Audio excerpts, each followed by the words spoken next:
కాంగ్రెస్ ప్రభుత్వం అధికారంలోకి వచ్చి 15 నెలలు అవుతున్న ఎన్నికల్లో ఇచ్చిన హామీలను అమలు చేయటం లేదని సిపిఐ-ఎంఎల్ మాస్ లైన్ నాయకులు ఆరోపించారు.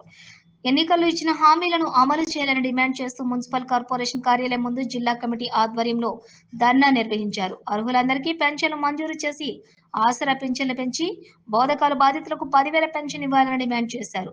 జిల్లాలో 3 మంత్రులు కీలక శాఖల్లో ఉన్న పెండింగ్ లో ఉన్న పెన్షన్లు లబ్ధిదారులకు అందించడంలో విఫలమయ్యారని మండిపడ్డారు. అర్హులైన పేదలందరికీ రేషన్ కార్డులను అందించాలని అన్నారు. కాంగ్రెస్ ప్రభుత్వం తక్షణమే ఎన్నికల్లో ఇచ్చిన హామీలను అమలు చేయాలని, లేని పక్షంలో ఉద్యమాన్ని తీవ్రతరం చేస్తామని సిపిఐ-ఎంఎల్ మాస్ లైన్ నాయకులు హెచ్చరించారు.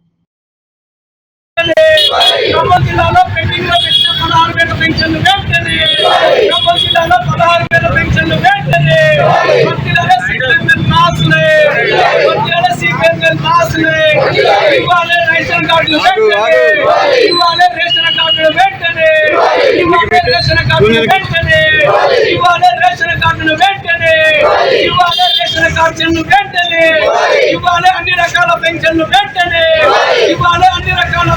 వెంటనే ఇవ్వాలి, అన్ని రకాల పెన్షన్లు వెంటనే వర్ధిల్లాలి సిపిఐ-ఎంఎల్ మాస్ లైన్, వర్ధిల్లాలి సిపిఐ-ఎంఎల్ మాస్ లైన్, వర్ధిల్లాలి సిపిఐ-ఎంఎల్ మాస్ లైన్, వర్ధిల్లాలి సిపిఐ-ఎంఎల్ మాస్ లైన్. పెండింగ్ లో ఉన్న పెన్షన్లు వెంటనే, పెండింగ్ లో ఉన్న పెన్షన్లు వెంటనే, పెండింగ్ లో ఉన్న పెన్షన్లు వెంటనే, పెండింగ్ లో ఉన్న పెన్షన్లు వెంటనే వర్ధిల్లాలి సిపిఐ-ఎంఎల్ మాస్ లైన్, వర్ధిల్లాలి సిపిఐ-ఎంఎల్ మాస్ లైన్.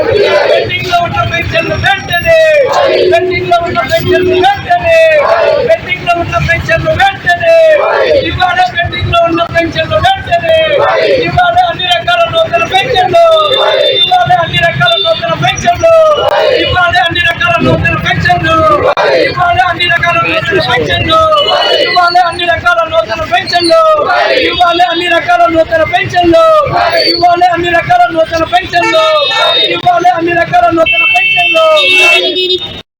ఇచ్చిన వాగ్దానాలను ఏదైతే పెన్షన్లు ఉన్నాయో, రేషన్ కార్డులు ఉన్నాయో చెప్పారు. ఈ ఏది కూడా ఇలా విస్తరించి 15 నెలలైనా కూడా ఒక్కటి కూడా అమలు చేయట్లేదు. ఒకసారి బడ్జెట్ లో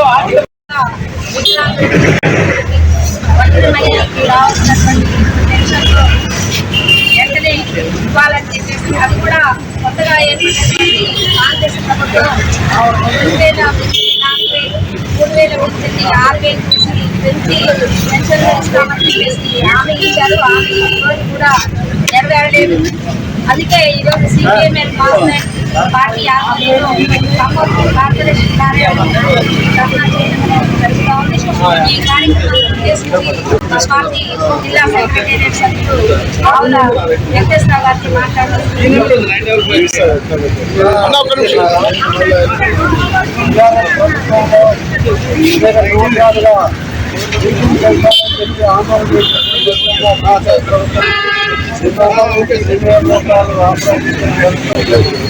అది అమలు చేస్తున్న 3 సంవత్సరాలు సాకారం చేసి హడావుడిగా ఇచ్చారు.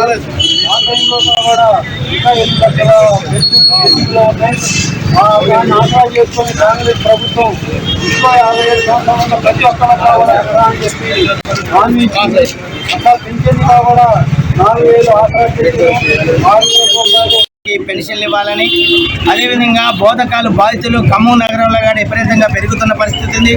వాళ్ళని కూడా వికలాంగులకు గుర్తించి వాళ్ళకి పెన్షన్ సౌకర్యం ఇవ్వాలని, ఏదైతే కొత్త రేషన్ కార్డులు ఇస్తానని ఊరిస్తున్నారు. 15 నెలలు అవుతున్నా డబ్బులను లూటీ చేస్తున్నారే తప్ప ఇచ్చే పరిస్థితి లేదు. అందుకనే ఇవాళ రాష్ట్ర వ్యాప్తంగా, జిల్లా వ్యాప్తంగా సిపిఐ-ఎంఎల్ మాస్ లైన్ జిల్లా కమిటీ ఆధ్వర్యంలో అన్ని మండల కేంద్రాల్లో కార్పొరేషన్ల ముందు ధర్నాలకు పిలుపునిచ్చారు. ఈరోజు రేవంత్ రెడ్డి ప్రభుత్వం 15 నెలలైంది అధికారంలోకి వచ్చి కాలయాపన చేస్తూనే తప్ప ప్రజా సమస్యలు పరిష్కరించడంలో తీవ్రంగా ఘోరంగా విఫలమయ్యాడు. కావున రేవంత్ రెడ్డి ప్రభుత్వం ఇచ్చిన వాగ్దానాలను అమలు చేయాలి. అందరికీ కొత్త రేషన్ కార్డులు, ఇందిరమ్మ ఇండ్లు, అదేవిధంగా పెన్షన్లు అన్నింటి కూడా పెంచి ఇవ్వాలని కూడా, పెండింగ్లో ఉన్న పెన్షన్లు కూడా వెంటనే మంజూరు చేయాలని కూడా ఈ సందర్భంగా డిమాండ్ చేస్తున్నాం. లేని రాబోయే కాలంలో ప్రజలు పెద్ద ఎత్తున ఆందోళన చేస్తారని కూడా ఈ ప్రభుత్వాన్ని హెచ్చరిస్తున్నాం. ఇచ్చిన హామీ ప్రకారం పెన్షన్ ఇవ్వాలని రేషన్ కార్డులు ఇవ్వాలని, అట్లానే బోధకాలు బాధితులను వికలాంగులుగా గుర్తించి నెలకు 10,000 రూపాయలు ఇవ్వాలని డిమాండ్ చేస్తూ సిపిఐఎంఎల్ మాస్ లైన్ ఆధ్వర్యంలో ఈ రోజున జిల్లా వ్యాప్తంగా ఆందోళన కార్యక్రమం నిర్వహించడం జరుగుతూ ఉన్నది. రేవంత్ రెడ్డి ప్రభుత్వం 57 సంవత్సరాలు నిన్న ప్రతి ఒక్కళ్ళ కాడ ఎంతమంది ఉన్న ఉద్యోగస్తులు అయినా కానీ ఇస్తామని చెప్పి హామీ ఇచ్చాడు. అట్లాగే రేషన్ కార్డు కూడా అందరికీ ఇస్తామని చెప్పి హామీ ఇచ్చాడు. కానీ ఆచరణలో మాత్రం అమలు చేయటంలో 15 నెలలు పూర్తయినప్పటికీ కూడా ఇప్పటికీ గ్యారంటీగా ఎప్పటికి ఇస్తాననేటువంటి నమ్మకం లేదు. ఇచ్చినటువంటి 6 గ్యారంటీలు పూర్తి స్థాయిలో అమలు జరగలేదు. 420 వాగ్దానాలు చేశాడు, ఏ ఒక్కటి ఆచరణలో అమలు జరగటం లేదు. ఈఎఫ్గా పెండింగ్లో ఉన్నటువంటి పెన్షన్లని విచారణ పేరుతోటి ఇవాళ నిలిపివేసినటువంటి పరిస్థితి ఉన్నది. ఇప్పటికైనా ఇచ్చిన వాగ్దానం ప్రకారం ఇవాళ మొత్తంగా కూడా రాష్ట్రంలో 42,67,000 మంది పెన్షన్దారులు ఉన్నారు. వాళ్ళందరూ కొత్తగా పెంచితే 2,000 రూపాయల నుంచి 4,000 రూపాయలు వస్తాయని, 3,000 నుంచి 6,000 రూపాయలు వస్తాయని వికలాంగులు ఎదురు చూస్తూ ఉన్నారు. వీళ్ళే కాకుండా కొత్తగా పెన్షన్లు ప్రజాపాలనలో పెట్టిన లెక్కల ప్రకారంగా 25 లక్షల మంది దరఖాస్తు చేసుకున్నారు. కనీసం వాళ్ళలో 15 లక్షల మంది అయినా అర్హత కలిగిన వాళ్ళు ఉంటారని చెప్పి ప్రభుత్వ లెక్కలే తెలియజేస్తూ ఉన్నాయి. వీళ్ళందరూ కూడా ఎదురు చూసేటువంటి స్థితిలో ఇవాళ బడ్జెట్లో ప్రవేశపెట్టినటువంటి బడ్జెట్ను చూస్తే గత ప్రభుత్వంలో ఇచ్చిన పెన్షన్ల కన్నా 233 కోట్ల రూపాయలు అదనంగా పెంచాడు. అందరికి కూడా పెన్షన్లు ఇవ్వాలని చెప్పి, అదే విధంగా మీరు గత ఎన్నికల్లో పెంచుతానన్నట్టుగా పెంచి ఇవ్వాలని డిమాండ్ చేస్తున్నాం. లేకపోతే రాబోయే స్థానిక సంస్థల ఎన్నికల్లో కాంగ్రెస్ పార్టీకి, రేవంత్ రెడ్డి గారి నాయకత్వంలో కాంగ్రెస్ పార్టీకి తగిన మూల్యం చెల్లించడం కోసం సిద్ధంగా ఉండాలని చెప్పి సందర్భంగా హెచ్చరిస్తా ఉన్నాం. అందుకే తక్షణమే ఈ జిల్లాలో రాష్ట్ర వ్యాప్తంగా ఉన్న పెన్షన్లని అందరికీ అర్హులందరికీ ఇవ్వాలని చెప్పి డిమాండ్ చేస్తా ఉన్నాం.